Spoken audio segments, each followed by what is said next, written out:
qui alla presentazione della 41esima cronoscalata Vittorio Veneto Cansiglio, che riparte dopo 10 anni di stop con il sindaco Patrizio Chies e l'assessore allo sport Giovanni Andretta. Allora, sindaco, un orgoglio, un motivo di prestigio questo rilancio della manifestazione? Beh, innanzitutto una grande soddisfazione, perché finalmente dopo 10 anni risentire i motori nel nostro paese è veramente una grande soddisfazione. Di questo va merito a tutti coloro che sono riusciti a ripristinare questa gara storica e in modo particolare anche per noi. E quindi è un motivo naturalmente di orgoglio, perché la Vittorio Cansiglio, anche se consentitemi, si chiama Vittorio, però è di Fregone in poche parole, quindi è una cosa storica per noi. E auguro a tutti che la cosa vada avanti per i prossimi anni e che questa manifestazione possa continuare nel migliore dei modi. È senz'altro un orgoglio non solo per me, ma per tutti noi.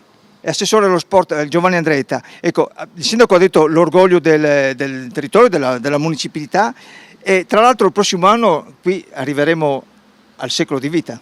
Sì, un altro anno ci sarà appunto il secolo e sarà un'occasione ancora più importante di quella di quest'anno, visto che quest'anno viene ripresa la gara, ma un altro anno c'è appunto il centenario, quindi ci auguriamo appunto che tutto vada per il verso giusto e un altro anno fare ancora una festa ancora più grande, anche perché, come diceva giustamente il sindaco, questa cosa è sentita anche dalla popolazione. Io ho sentito un po' in giro durante questo periodo e effettivamente la gente se l'aspetta questa e magari forse anche appunto quella del prossimo anno.